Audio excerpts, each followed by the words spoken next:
Me da mucho gusto poder presentarles mi último libro titulado La invasión de los ángeles caídos. Este libro es una narración maravillosa acerca del mundo espiritual. Hemos estado escuchando a través de los medios de comunicación como el canal de Discovery Channel, National Geographic, que los paleontólogos, los arqueólogos, científicos, etcétera, etcétera, están tratando de descubrir la razón por la cual las pirámides de Giza en Egipto, las ruinas de Machu Picchu en Perú, las famosas piedras de Stonehenge en Inglaterra, etcétera, etcétera, que fueron los extraterrestres. Y toda esta investigación pseudocientífica ha llegado a esa conclusión, que extraterrestres visitaron la Tierra y dejaron su huella en todas estas construcciones que es imposible que los seres humanos las hayan podido construir o edificar.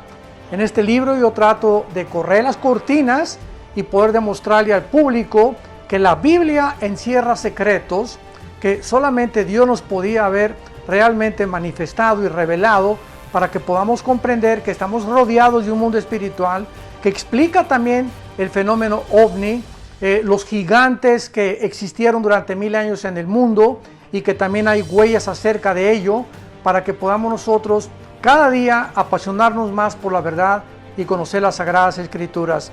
Este libro lo pueden encontrar ustedes en todas las librerías, en Miami, en Perú, en Sudamérica, en México. Está escrito por la editorial Berea y pueden ustedes conseguirlo ya desde el día de mañana. Se los recomendamos, va a ser de muy grande edificación para sus vidas y que Dios los bendiga. El doctor Armando Alducin presenta Tomo 2 del Antiguo Testamento. Continúa el recorrido a través de la historia de Israel en 84 de conferencias del doctor Armando Alducin, donde examinaremos el libro de Levítico y Números. Adquiere nuestra USB y lleva la palabra de Dios en todo lugar, todo a un precio especial para tu edificación. Examinando el libro de Levítico con temas como el alimento de Dios, la ofrenda de paz, impurezas sexuales, los días de reposo, las fiestas judías y más. En el libro de Números examinaremos el camino del pueblo a través del desierto, con temas como preparación para la guerra, la pureza del pueblo de Dios, la Pascua en el desierto, marchando hacia la tierra prometida y murmuración contra un líder. 84 de conferencias del doctor Armando Alducin a un precio especial. El doctor Armando Alducin presenta 114 audioconferencias acerca del tema de la apologética. Hay muchos escépticos que dudan y atacan la existencia de Dios. Hay muchos falsos maestros que promueven doctrinas falsas y niegan las verdades clave de la fe cristiana. Y la misión de todo creyente es combatir estos movimientos. Descubre la postura bíblica sobre temas como el ateísmo, la filosofía, la creación, la maldad, ovnis y otros temas controversiales aclarados por el doctor Armando Alducin. Prepara tu corazón para hacer frente a movimientos, doctrinas, escepticismos y negaciones bíblicas en un set de 114 audioconferencias sobre apologética. Lleva contigo la palabra y posiciónate al frente de la batalla, desde donde estés. 114 audioconferencias del doctor Armando Alducin a un precio especial.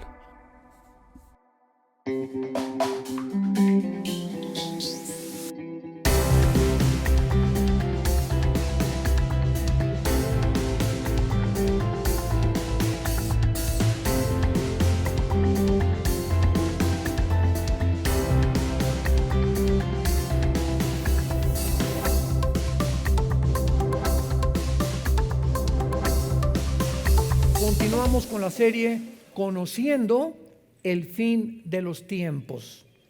Esta es la quinta o la sexta conferencia ya, para que traten ustedes de conseguir las anteriores. Es una serie donde estamos ubicándonos bíblicamente, escatológicamente, y ojalá que todos tengan ahorita su Biblia en sus piernas, así abierta, con una revista, con un cuaderno, con una pluma, un lápiz, porque vienes a la iglesia a aprender. Y es horrible llegar a la iglesia y estar esperando que te pongan ahí un versículo, está muy bien, pero estos estudios necesitan, ¿verdad?, que tú estés en contacto con la palabra de Dios. Dichosos y felices todos ustedes que en esta mañana trajeron sus Biblias. Muy bien, en el libro de Oseas, en el Antiguo Testamento, el libro de Oseas, capítulo 5, versículo 15, y el capítulo 6, versículo 1 y 2, encontramos 2 días proféticos para que puedan ustedes más o menos entrar en razón respecto a la forma como estamos desarrollando esta serie. Les recuerdo que en la Biblia existe la semana de 7 días. Nadie puede explicar quién impuso la semana de 7 días en el mundo. Nadie, más que la Biblia. ¿Por qué son 6 días y el séptimo descansar? 6 por 1, 6 por 1, 6 por 1. Desde el punto de vista nutricional y desde el punto de vista de la salud, Dios en su misericordia sabe que el cuerpo humano necesita descansar. Y cuando un ser humano no descansa el séptimo día, después de 6 días de trabajar, y si tú trabajas el domingo, bueno, el lunes es tu día de descanso, ya no hay ningún Shabbat obligatorio. Esto es importante recordarlo. Ya no tiene que ser el sábado. El cristianismo tiene el día primero de la semana, que es el domingo, porque Pentecostés vino en domingo, Cristo resucitó en domingo. Los apóstoles comenzaron a juntarse ya no el sábado sino el domingo, recogían las ofrendas el domingo, etcétera, etcétera. Y muchos trabajan el domingo, entonces el día de descanso es el lunes. La cuestión es que trabaja 6 días y trata el séptimo día de no hacer nada. ¿Saben qué es nada? Exactamente, nada. O sea, increíble que hay muchas personas que creen que, por ejemplo, en tiempo de vacaciones, que son 4 o 5 días que tomamos, o 6 días, 2 o 3 veces al año, se llevan al laptop y ahí están con los periódicos y ahí están, en lugar de que el descanso es el descanso. Las neuronas del cerebro necesitan descansar. Y cuando tú le pones demasiada presión a estar piense y el día de semana no dejas de trabajar, o estás que el trabajo y por allá y dices, no voy a preocuparme ya de nada, mañana Dios ya proveerá, ya mañana será otro día, a lo mejor ni amanezco mañana, hoy voy a disfrutar a mis nietos, a mis hijos, vamos a ir al boliche o una buena película o a caminar por Chapultepec o no sé lo que quieras hacer, pero no hagas nada para darle a tus neuronas el tiempo de la recuperación que necesitan para que no acabes en un psiquiátrico. Entonces, esto es desde el punto de vista de la salud y nutricional. En el aspecto teológico, estos 7 días de la semana, Israel tenía también días de años. En otras palabras, los 7 días se convertían en 7,000 años. Porque dice el Salmo 90 y 1 de Pedro capítulo 3, que para Dios un día es como 1000 años. Entonces, si Dios estableció 7 días para que pudiéramos regir nuestra vida normal y trabajar 6 días y descansar el séptimo, de la misma manera, en el plan profético de Dios, la historia de la humanidad va a durar 6,000 años. Y ahorita, desde que Adán y Eva pisaron este mundo hasta Abraham, hubo 2,000 años, si lo quieres ir apuntando. De Adán a Abraham hubo aproximadamente 2,000 años. De Abraham a Cristo hubo 2,000 años. Y de Cristo a nuestros días, la iglesia lleva aproximadamente 2,000 años. Muy bien. Si estamos cerca del año 6,000, ¿por qué no sabemos si son exactos? Porque a principios de la historia de la edad de Cristo a nuestros días, se cambió el calendario. El Papa Gregorio cambió el calendario lunar de los judíos de 360 días al calendario solar de 365 minutos y segundos. Entonces, en este cambio entre los 60 y los 65 se perdieron años bisiestos, etcétera, etcétera, pero de alguna manera nos encontramos al filo de que se cumplan los 6,000 años. Y estos 6,000 años que son de Cristo a nuestros días aparecen en la Biblia. Síganme con muchísimo cuidado, porque esto es lo maravilloso de esta serie profética, que nos va a ayudar a saber si realmente nos encontramos en los últimos tiempos. Estos 2,000 años que aparecen en el final tiempo profético de Dios, aparecen en el Nuevo Testamento como 2 días. Y vamos a ver que desde el Antiguo Testamento y en el Nuevo Testamento, cuando vemos 2 días, se refiere a 2,000 años.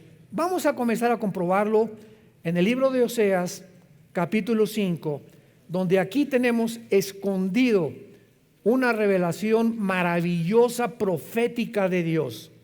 Está hablando Dios acerca de Israel. Oseas 5, versículo 15, y dice así: andaré y volveré a mi lugar. Es Dios el que está diciendo que va a andar durante un tiempo y después va a volver ¿a dónde? A mi lugar, o sea, el cielo. Ahorita lo vamos a comprobar que eso es lo que está hablando Dios. Les dije, síganlo con cuidado y saquen su lupa. Hasta que reconozcan su pecado y busquen mi rostro, en su angustia me buscarán. Dice Dios, voy a andar entre ustedes y me voy a ir. Y voy a regresar cuando Israel reconozca su pecado y busquen mi rostro. ¿Se acuerdan a Cristo cuando entró en su burrito a Jerusalén? Jerusalén, Jerusalén, que matas a los profetas, como la gallina quise buscar a los pollitos y meterte bajo mis alas, pero no me volverán a ver hasta que digan Baruch Hashem Adonai Eloheinu, bendito el que viene en el nombre del Señor. No me buscarán hasta que me reconozcan que yo soy el Mesías. ¿Y cuándo va Dios a reconocer, cuándo Israel va a reconocer a Jesús? Después de los 2,000 años. Cuando termine la época de la iglesia, viene la tribulación, y en estos 7 años Israel se convertirá a Jesucristo. Y lo dice el versículo 15, en su angustia me buscarán, que serán los 7 años de la tribulación.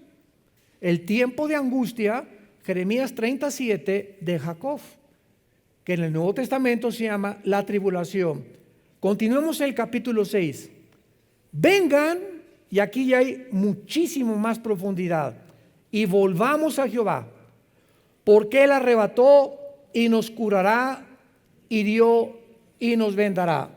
Escuchen, nos dará vida después de 2 días, que no pueden ser de 24 horas, lo vamos a comprobar. En el tercer día nos resucitará y viviremos delante de Él. En 3 versículos se describe todo el panorama de Dios para Israel. Ahora, veamos esto con mucha más claridad. Noten ustedes en el versículo 2 que hay 2 términos que no significan lo mismo, porque ocurren en tiempos diferentes. El primero es tener vida y el segundo es resucitar. La promesa de que dice nos dará vida se cumplió en 1948 del siglo pasado, cuando los judíos regresaron casi cerca de 2000 años exiliados y dispersados por el mundo, a establecer el Estado libre y soberano de la nación de Israel. Ahí Israel renació nacionalmente, pero no espiritualmente. Regresaron a su tierra, pero no se convirtieron. Y todavía no se convierten, aunque hay un movimiento impresionante ya en el mundo de cantidad de judíos étnicos que están aceptando a Jesús como el Mesías, que son los primeros frutos de los que se van a convertir con los 144,000 judíos que van a predicar en el tiempo de la tribulación. Bueno, entonces veamos esto, que la promesa que se hace aquí de tener vida es una referencia directa a el renacimiento de Israel como nación, si lo quieren apuntar. Y nos preguntamos, ¿qué otra nación en la historia del mundo ha vuelto a nacer después de haber estado exiliada de su tierra por más de casi 2000 años a través de la historia? ¿Qué nación ha podido igualar a Israel para renacer después de casi 2000 años? Y este milagro de este renacimiento de Israel se profetizó en Isaías 66:8, escrito hace 2700 años. ¿Quién oyó semejante cosa? ¿Quién vio tal cosa? ¿Concebirá la tierra en un día? Pregunta el Espíritu Santo, ¿nacerá una nación de una vez? Pues en cuanto Sión estuvo de parto, dio a luz sus hijos. Entonces, Israel, damas y caballeros, señores sociólogos que nos visitan, antropólogos, historiadores, es la única nación en la historia que no ha tenido comparación con ningún estado, con ninguna nación que haya podido, ya no digamos todas las generaciones, por casi 2000 años, ninguna nación en una sola generación, que en la Biblia una generación son aproximadamente como 80 años, de acuerdo al Salmo 90 también, no ha podido ninguna nación en la historia regresar a su religión, a su estado, a su lenguaje. No lo perdieron el hebreo, mezclado con algo de arameo, como en 1948, ante los ojos expectantes del mundo. Me voy a adelantar un poquito, porque las primeras dos guerras mundiales, la Primera Guerra Mundial preparó a Israel para su tierra, y la Segunda Guerra Mundial preparó a la tierra para los judíos. Increíble que tuvo que haber dos guerras mundiales para que en la Primera Guerra Mundial los ingleses les quitaran al Imperio Otomano de los turcos el control del Medio Oriente. Cuando en 1923 los ingleses, el general Alibay, entra a Jerusalén y sacan a los turcos, y se acabó el Imperio Otomano turco, que había prevalecido casi 500 años. Y de 1923 a 1945 los ingleses tenían el control del Medio Oriente. Acaba la Segunda Guerra Mundial en 1945 y la Liga de Naciones, que después se convirtió en las Naciones Unidas, decretan que los ingleses se salgan y que Israel tome posesión de su tierra soberanamente, convirtiéndose en un estado. Entonces vemos cómo a través de toda la historia Dios trabaja por etapas. Dios va preparando tu vida igual que las naciones. A ti te prepara tal vez de los 15 a los 20 años para que estudies algo, o para que vivas con una familia, o para que hagas esto, sin que tú te des cuenta. El periodo que tú estás atravesando en tu vida te está preparando para la segunda etapa. Pues es que yo me divorcié, hermano. Bueno, ese divorcio te va a ayudar si aprendes, y esa caída y ese problema y ese fracaso en tu trabajo te va a ayudar para la próxima etapa si tú te mantienes, como decía mi esposa Marta, con la presencia de Dios en tu vida. Aléjate de Dios y olvídate de Dios por los problemas que tienes y pierdes, abortas tu llamado. Te sales del camino y te puedes quedar como los judíos en el Antiguo Testamento, 40 años dando vueltas. En la geometría, un círculo es un punto donde tú partes y regresas al mismo punto. Nunca llegas a ningún lado. Siempre en ciclos tu vida.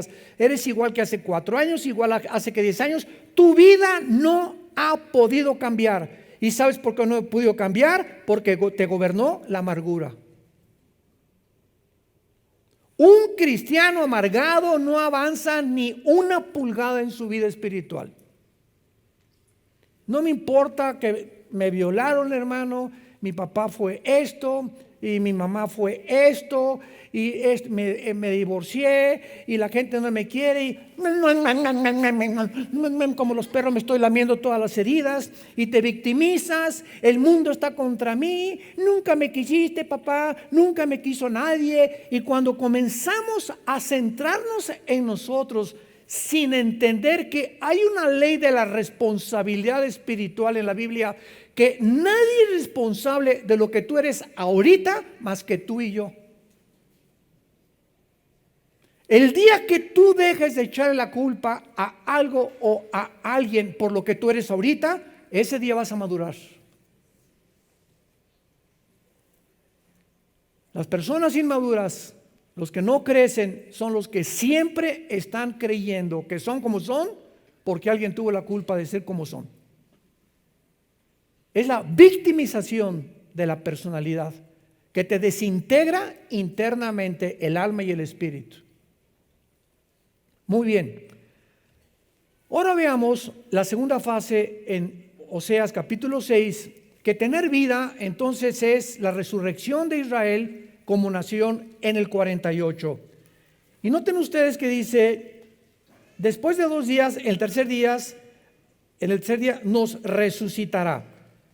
La promesa de resucitar va mucho más allá de su renacimiento nacional. Aquí ya cuando hablamos de resurrección estamos hablando de una vida nueva. Israel nace de nuevo, nace como nación secular, y después, hasta que Cristo regrese, va a renacer espiritualmente. La segunda promesa de Oseas, marcada por el tercer día, apunta hacia el renacimiento espiritual de Israel.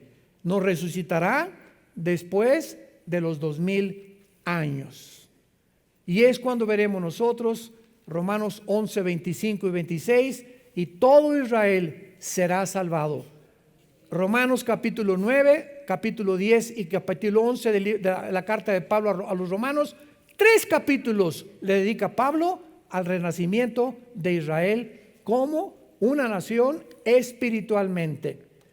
Ahora muy bien, veamos la promesa que Dios hace antes en Isaías, Oseas 5, 15, andaré y volveré a mi lugar.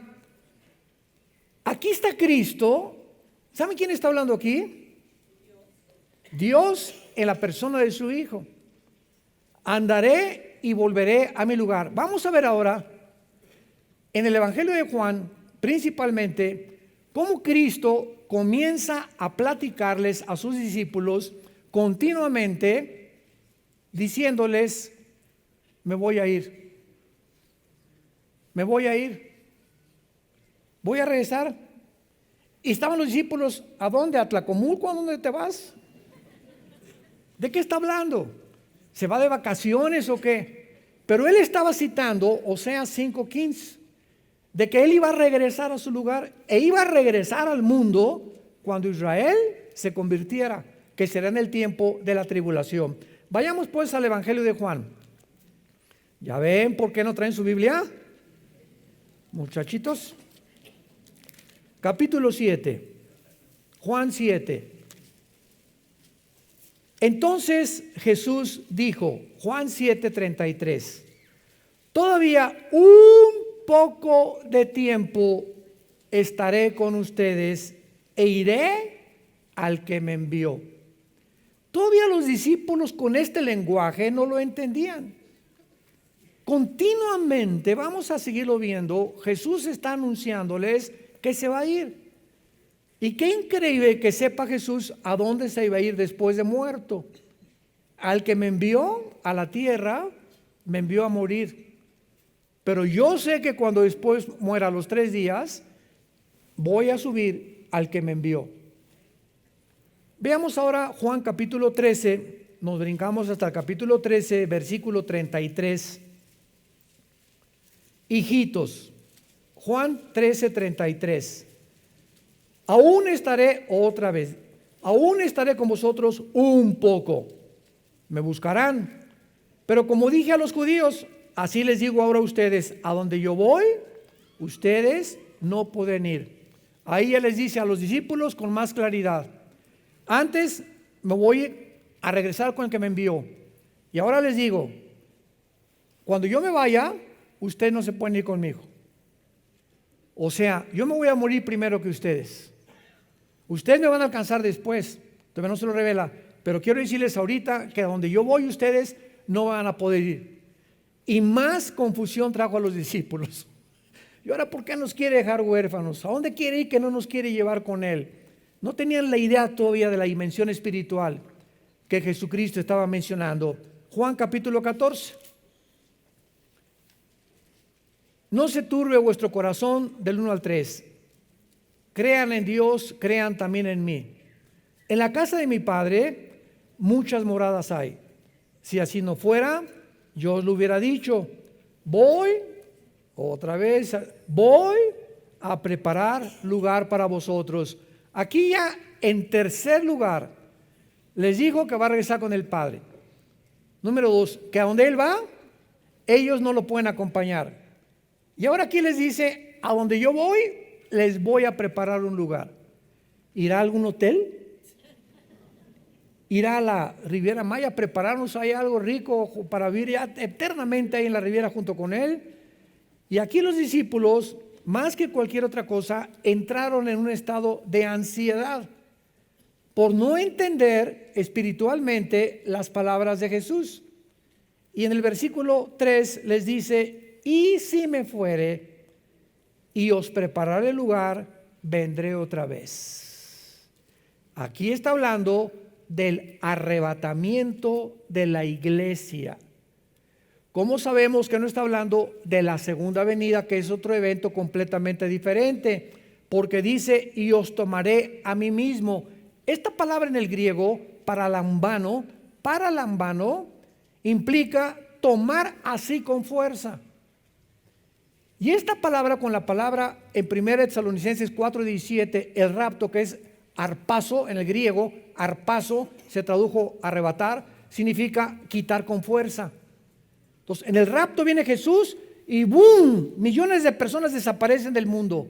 Viene a sacarnos del mundo y Él no pone los pies en el mundo. Él es del cielo, nos saca del mundo y nos reunimos con Él en el espacio cósmico.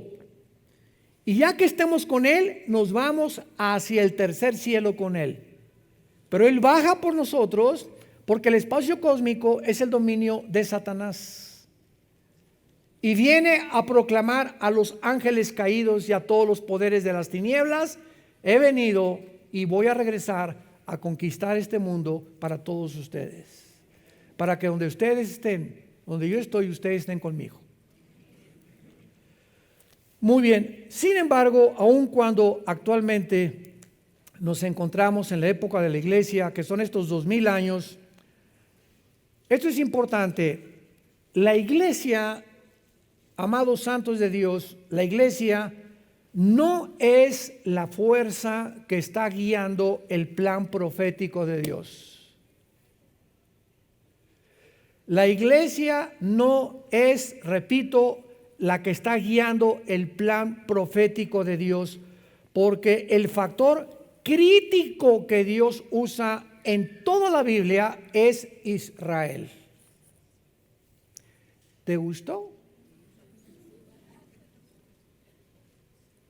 Todas las profecías bíblicas del final de los tiempos están relacionadas con Israel. La iglesia va a desaparecer al cumplirse los 2000 años, el rapto nos vamos.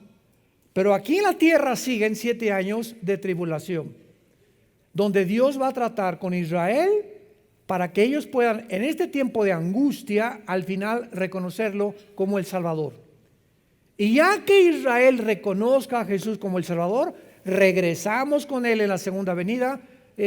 Malaquías capítulo 14, pisará sus pies en el monte de los olivos. El año pasado que vayamos a Israel, vamos a ver el monte de los olivos. Se va a ver un valle de norte a sur, de occidente al oriente. Se va a hacer una cruz, un cisma como una cruz se va a hacer en Israel, donde nosotros bajamos con Él a establecer su reino milenial. Israel es el termómetro de Dios. Con esto estoy adelantándonos para que ustedes comiencen en esta serie que estamos estudiando, entender que ahora tenemos que tener nuestros oídos y nuestro enfoque para saber en qué tiempo nos encontramos, estar en contacto con lo que está pasando en Israel. Israel es el termómetro de Dios. Dios no ha desechado a Israel, no ha dejado a Israel. Estamos temporalmente en la iglesia injertados, Romanos 11, en el olivo natural. Somos el olivo silvestre. Ellos siguen siendo el olivo natural porque de Israel, de los patriarcas, Abraham, Isaac, Jacob, Judá, viene todo esto escrito. Los apóstoles que escribieron la Biblia nacieron en Tlalnepantla, nacieron en Israel, eran judíos, la primera iglesia cristiana fue judía, y por eso en Romanos Pablo dice, el evangelio es a los judíos primero y después a los gentiles. Primero Dios a los judíos y después a los gentiles. Pero como en estos 2000 años de historia Israel continuó rechazando a Dios, continuamos nosotros predicándoles y tenemos ya gran cantidad de testimonios de judíos que están convirtiéndose a Jesucristo.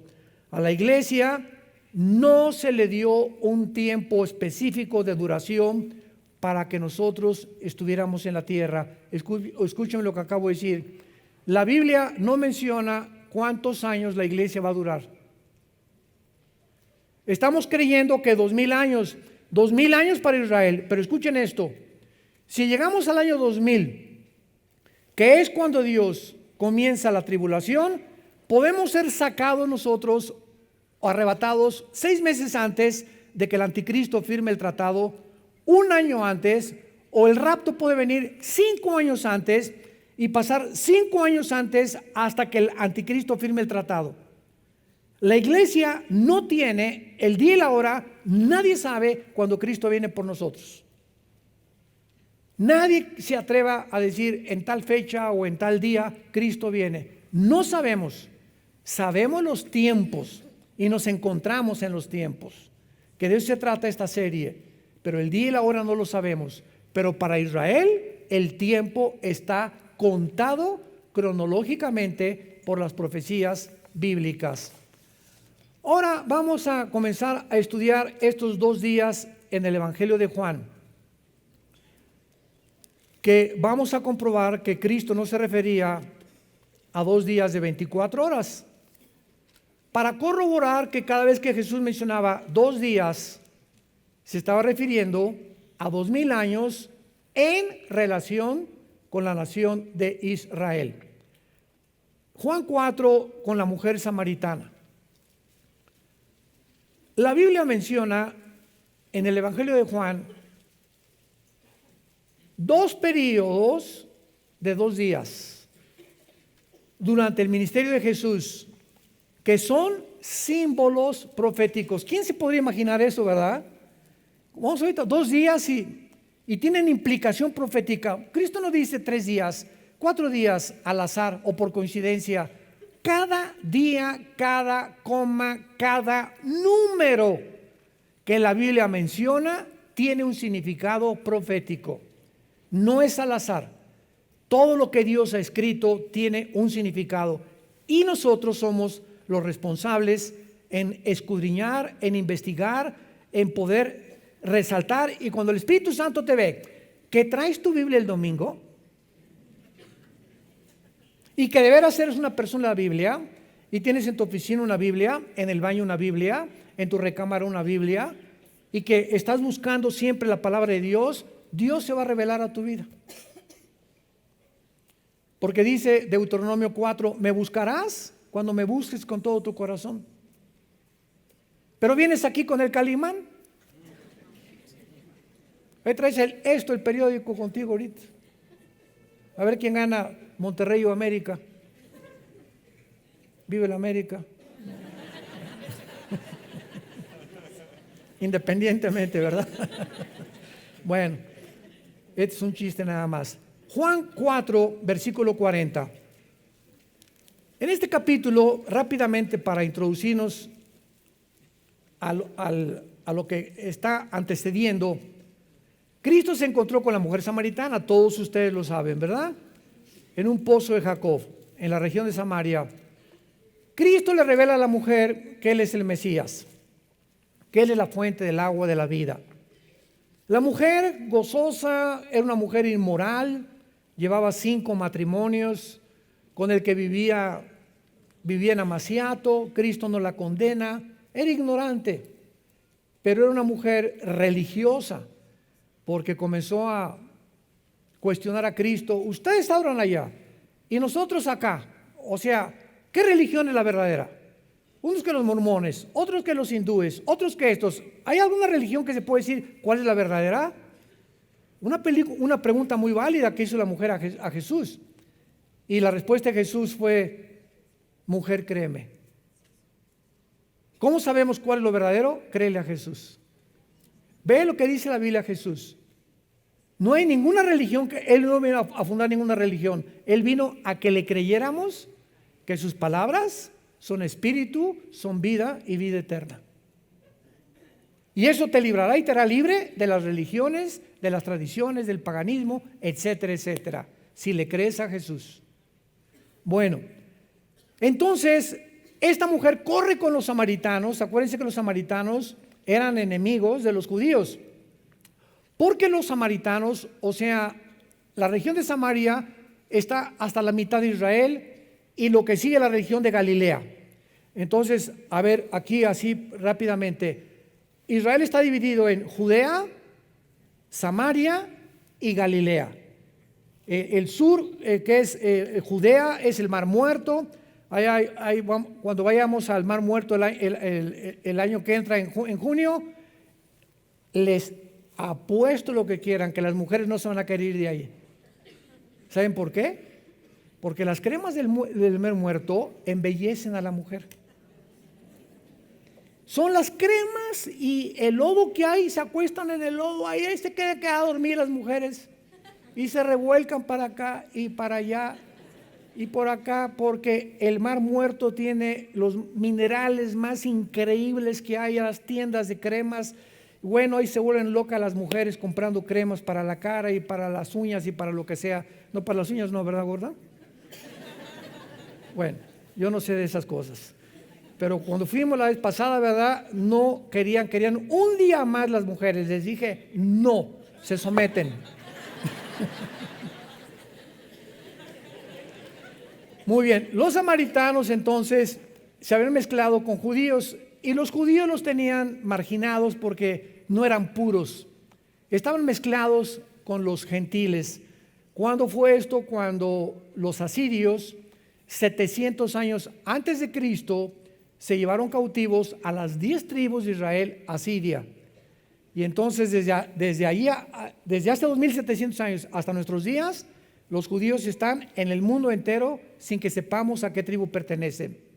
Por eso hay judíos mexicanos, guatemaltecos, italianos, salvadoreños, ingleses, franceses, africanos, de Etiopía, en fin, están regados por todo el mundo sin que se sepan muchas personas que tienen su origen en una de las tribus de Israel. Muy bien. Entonces la mujer corre con los samaritanos. ¿Qué creen, verdad? Hay un profeta, estoy seguro que es el Mesías, etcétera, etcétera. Y entonces le piden a Jesucristo que por favor se quede con él. Y dice el versículo 27 de Juan capítulo 4.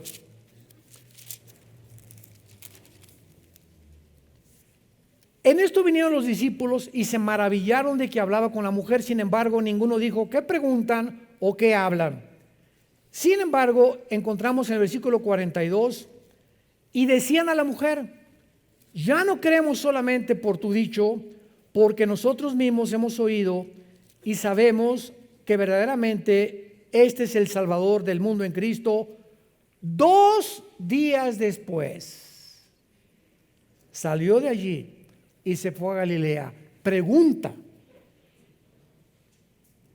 ¿por qué Jesús detiene su visita a Samaria 2 días? ¿Por qué 2 días?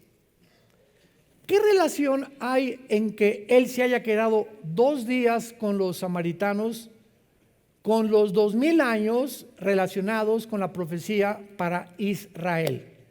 Y la respuesta es la siguiente. En todo su ministerio, casi ninguno de los judíos se convirtió. Y en la primera visita a Samaria, casi todos los samaritanos se convierten, los marginados, los desechados del mundo. Y en ese momento, Jesucristo, al decir, me quedo 2 días con ellos, los samaritanos son un tipo de la iglesia. Ellos eran mezclados, gentiles con judíos, y la iglesia, ¿cómo está mezclada en el siglo XXI?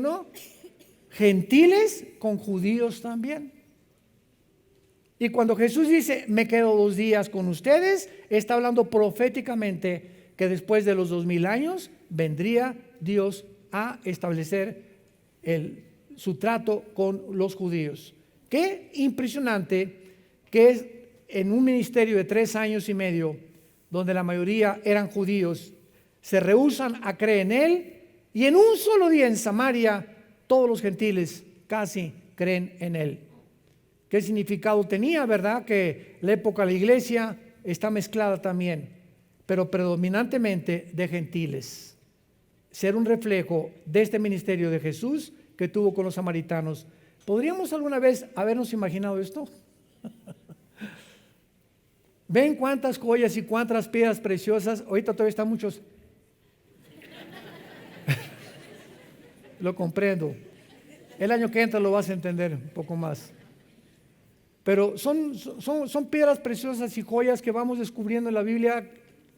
Y ¿saben cuál es el secreto de la Biblia? La conexión. Estar conectando versículos con otras partes para no sacar de un contexto un texto y hacer un pretexto. Esta es la razón por la cual hay tantas sectas que sacan un versículo sin tomar en cuenta otras partes de la Biblia, y entonces si no tienes el rompecabezas completo, no puedes enseñar la Biblia, porque estarías enseñando herejías. Y este es lo precioso que tenemos nosotros en la Biblia. Pero vayamos al segundo caso en la Biblia, Juan capítulo 11, donde se encuentran otra vez los 2 días en la resurrección de Lázaro. Esto está tremendo. Capítulo 11 de Juan. Esta es la segunda vez en todo el Evangelio de Juan, donde un periodo de 2 días aparece en la historia de la resurrección de Lázaro. La resurrección de Lázaro. ¿Qué leímos en Oseas? Nos resucitará después de 2 días. ¿Verdad? Ya estamos uniendo cabos, como que ya comienza a ser un poco más claro el rompecabezas. Muy bien. Ya hemos visto claramente en el versículo 24 que de una forma sospechosa, Marta le dice esto a Jesús. Juan 11:24. Marta le dijo, yo sé que resucitará en la resurrección en el último día. O se tradujo en el día postrero. Marta sabía de alguna forma que para Israel habría un tiempo de la resurrección. Y si Cristo habla de 2 días, está hablando del tercer día que Cristo resucitó. Sin que Marta supiera, como cuando Cristo se presentó ante Pilatos, uno de los sacerdotes de ellos dijo, ¿verdad? Es mejor que un hombre muera y no que mueran todos, profetizando el ministerio que Cristo iba a tener en la redención del ser humano. Entonces hay muchas cosas en la Biblia que muchos hombres hablaron sin darse cuenta que estaban hablando a través de Dios, que el Espíritu Santo estaba usando sus bocas sin que supieran ellos qué estaban diciendo, como cuando David escribió el Salmo 22. David agarra la pluma un día en su castillo y comienza: Dios mío, ¿por qué me has desamparado? Horadaron mis manos y mis pies, sobre mi ropa echaron suertes. Mi corazón fue como la seda, los toros de Basán me han rodeado. David, 1000 años antes que Cristo fuera a la cruz, estaba escribiendo lo que 1000 años después iba a suceder en el Monte Calvario. Con detalles. Sobre mi ropa echaron suertes, me crucificaron.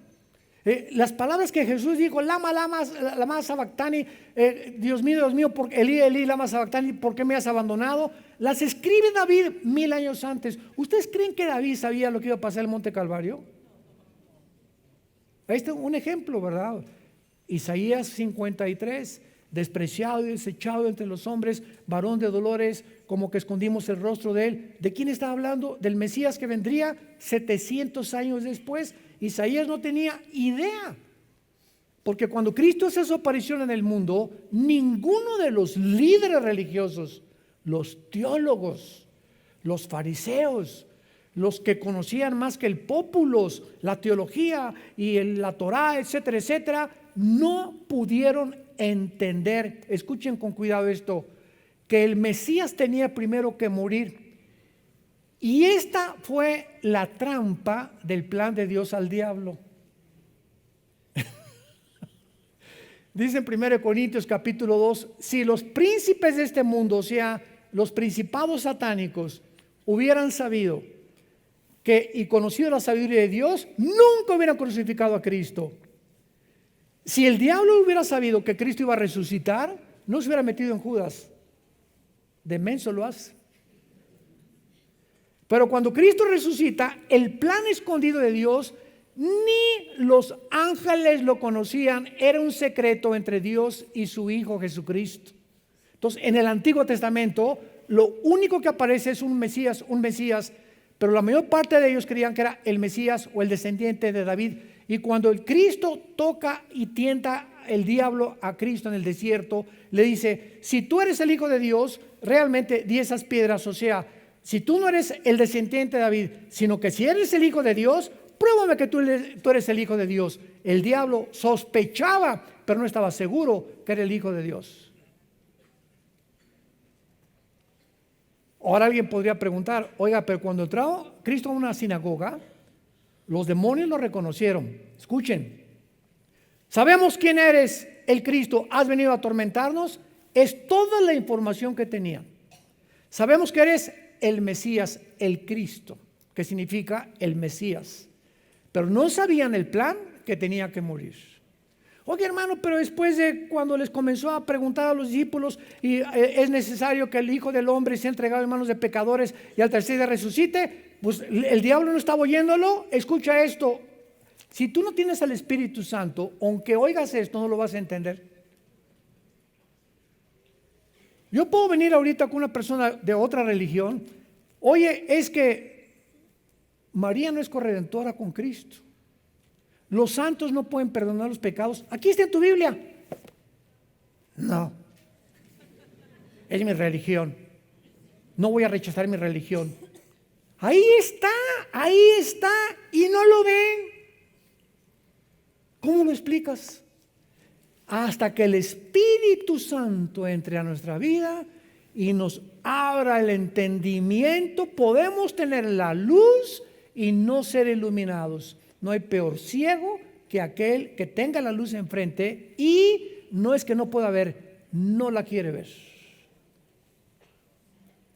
Tú le puedes convencer, como lo he hecho en los debates con los ateos, que el ateísmo es insostenible filosóficamente, que la teoría de la evolución que se enseña en las universidades a nuestros hijos es anticientífica, antibiológica, antigenética y contra la primera y la segunda ley de la termodinámica.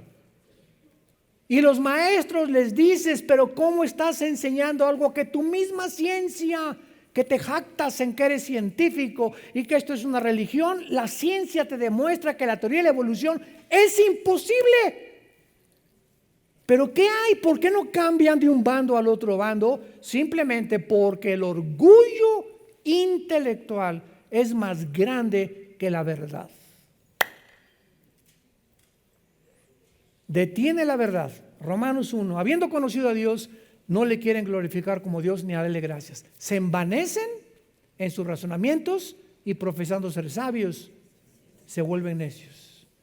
La Biblia nos explica la conducta psicológica del ser humano en todos sus sentidos. Muy bien.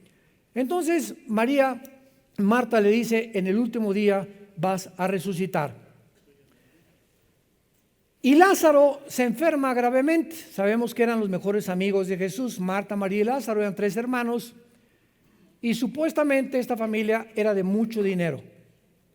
Eran de las familias más pudientes que había en Israel. Y siempre estaban a Cristo hospedándolo en su casa, dándole de comer. Seguro que hasta una habitación especial la tenían para él, etcétera, etcétera. O sea, era como un amigo íntimo Jesús de Marta, María y de Lázaro. Imagínense ustedes cuando le van a avisar a Jesucristo, Lázaro está gravemente enfermo. Dice el versículo 3 del capítulo 11, enviaron las hermanas para decir a Jesús, he aquí el que amas. O sea, el Espíritu Santo pone énfasis en que había un amor muy especial de Jesús por Lázaro, principalmente por Lázaro, al que amas. Cuando lo oyó Jesús dijo, esta enfermedad no es para muerte, sino para la gloria de Dios, para que el Hijo de Dios sea glorificado por ella. Hasta ahí sabemos que Cristo detiene su visita, no 3 días, no 4 días, lo vamos a ver, con el propósito de que muera Lázaro. El plan de Dios era que Lázaro muriera. El plan de los hombres era que viviera y que no se muriera de esa enfermedad. Pero los pensamientos de Dios no son nuestros caminos y son más altos que los de nosotros. Entonces hay muchas decisiones de Dios que Él toma que van mucho más allá de lo que creemos que sería mejor para nosotros.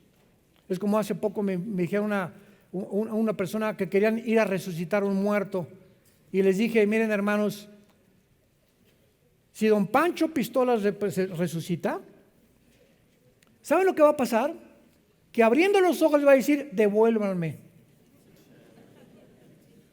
Por el amor de Dios, estaba mucho mejor que en mi rancho. Estoy mejor que en este mundo de sufrimiento. La muerte es la liberación del alma y del espíritu para estar en un lugar que ni nos imaginamos y queremos traerlos de vuelta. Solamente para que esté conmigo, porque lo extraño. Y claro que es lógico eso, ¿verdad? Y quisiéramos que no perdiéramos a los seres queridos. Pero cuando el cristiano sabe que una persona de la familia ha partido con el Señor y está en un lugar 1000 veces mejor que en este mundo, ese es un consuelo que te da para tener paz en tu vida y seguir viviendo para Cristo y no vestirte de negro 5 años. Muy bien. Entonces le envían a Jesucristo y dice el versículo 6, cuando oyó pues que estaba enfermo, se quedó 2 días en el lugar donde estaba. ¿Por qué 2 días? Siempre pregúntate en la Biblia, ¿por qué? ¿Por qué? ¿Por qué? ¿Por qué es esto? El mundo de los por qué que pertenece a los niños. ¿Por qué los globos se elevan, papá? ¿Por qué en el avión veo como hormiguitas a la gente? ¿Por qué esto? ¿Por qué el otro? ¿Por qué se hace caliente el agua? ¿Qué es lo que calienta el agua? ¿Por qué el agua se evapora? Y los niños tienen 1000 preguntas y crecemos, llegamos a los 50 años y dices, ya lo chepo todo. Qué feo, ¿no? Cuando hay tiempo de preguntas y respuestas en los seminarios que tenemos, veo cantidad de cristianos que no tienen preguntas. ¿Cómo no lees la Biblia? Oye, leo la Biblia y 1500 dudas salen. Nunca podremos conocer la respuesta a todas las dudas, seríamos dioses. Entonces, mientras estemos en un mundo limitado y la mente de Dios, que es la palabra de Dios, tendremos 1000 dudas. Y el secreto es no quedarte con las dudas, investigar, preguntar, porque Dios quiere responderte. Entonces, se queda 2 días y la pregunta es ¿por qué? ¿Por qué 2 días se queda Jesús en Betania? Intencionalmente Jesús retrasa su viaje. Ni siquiera acabé y miren, ya están. Qué malintencionados, ¿verdad? Para manifestar el poder de Dios en la resurrección. Pero tenemos aquí algún tono profético para su retraso de 2 días. Es la pregunta que tenemos que contestar. Ya sabemos que los 2 días para que resucitara y corroborar que al tercer día también le iba a resucitar, porque entonces al tercer día resucita Cristo a Lázaro, proféticamente anunciando y señalando su resurrección. Pero ¿habrá algún tono profético relacionado con los 2 días de Israel? ¿Está Lázaro representando simbólicamente a Israel? ¿O estaba Jesús insinuando nada más que la muerte de Israel, o que la muerte de Israel como nación duraría 2 días? La resurrección de Lázaro fue un milagro. ¿Quién lo puede negar? Pero solo fue una resurrección física, porque recuerden que él resucitó y volvió a morir. El primero en haber muerto sin haber resucitado, sin regresar a la vida, ha sido Jesucristo. Todas las resurrecciones que tú veas en la Biblia volvieron a vivir. O sea, no estaban desconectados del espíritu. Una vez un cardiólogo, amigo mío en Toluca, hace como un mes me mandó un correo. Me dice: Armando, tengo testimonios de personas que están siendo resucitadas en las salas de emergencia. Y yo le contesté: no estaban muertas. ¿Cómo si el corazón les dejó de latir? Y hasta pudimos saber que el cerebro no les funcionaba. Le dije: bíblicamente, Santiago capítulo 1, el momento que el espíritu separa el cuerpo, sobreviene la muerte. Esas personas no resucitaron, no se habían muerto. El espíritu estaba todavía sobre ellas. Así que no resucitaron a ellas. Simplemente Dios, el espíritu lo volvió a meter para que siguieran viviendo. No es hasta que el espíritu se separa bíblicamente del cuerpo que sobreviene la muerte clínica. Mientras tanto, le dije, me dijo: tienes toda la razón. Y este hermano es un cardiólogo de mucho respeto en el Estado de México. Entonces vemos nosotros que la resurrección de Lázaro fue un milagro, pero fue solamente una resurrección física. No recibió la inmortalidad de su cuerpo glorificado, o sea, que no volvería a morir. El espíritu de Lázaro aún está esperando la resurrección y la glorificación junto con nosotros. Después de 2 días, Israel ha sido resucitado, como lo leímos en el libro de Oseas. Mientras que Israel ya abandonó la oscuridad total de su tumba nacional, aún no ha entrado Israel a la resurrección espiritual. ¿Se acuerdan de Oseas? Nos darás vida y después la resurrección. A Lázaro se le dio vida, pero su resurrección está esperando hasta el día de Jesucristo.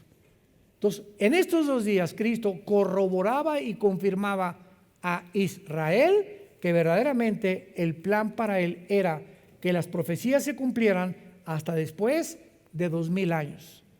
¿En qué tiempo nos encontramos? Estamos así de los 2000 años. Y vamos a ver en la próxima conferencia ahorita que sigue que estos 2000 años son impresionantes relacionados con Israel. Rápidamente para terminar, porque se acabó el tiempo. De Adán a Abraham hubo 1948 años. ¿Quién fue Abraham? El padre de Israel. De Adán a Abraham hubo 1948 años. El primer Adán. El segundo Adán, ¿quién fue? De Jesucristo a Israel hubo 1948 años. ¿Coincidencia? Se las dejo de tarea. Te damos gracias, Padre, por tu palabra en esta maravillosa tarde.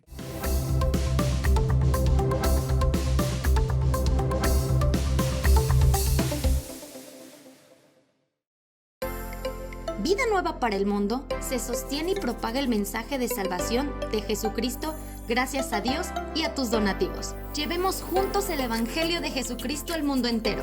Realizamos eventos, seminarios, congresos y diferentes programas para dar a conocer el mensaje de salvación y el poder de nuestro Señor, transformando y edificando vidas de mujeres, hombres, niños alrededor del mundo. ¿Qué pasa cuando decides hacer tu donativo? Aunque no puedas llevar la palabra personalmente a todo el mundo, de esta forma lo estás haciendo. Con tus donativos o aportaciones, estás sembrando y formando parte de lo que Dios está haciendo en su obra. Estás ayudando a traer luz a la oscuridad, paz al conflicto y esperanza a los que no tienen ninguna. Dona desde México.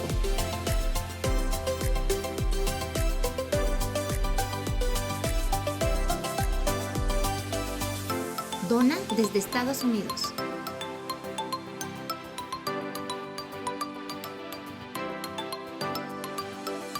Para el resto de donaciones de otras partes del mundo, www.vidanuevaparelmundo.org.mx/dona. Estamos cumpliendo la gran comisión. Por tanto, vayan y hagan discípulos a todas las naciones, bautizándolos en el nombre del Padre, del Hijo y del Espíritu Santo, enseñándoles que guarden todas las cosas que les he mandado. Y he aquí que yo estoy con ustedes todos los días hasta el fin del mundo.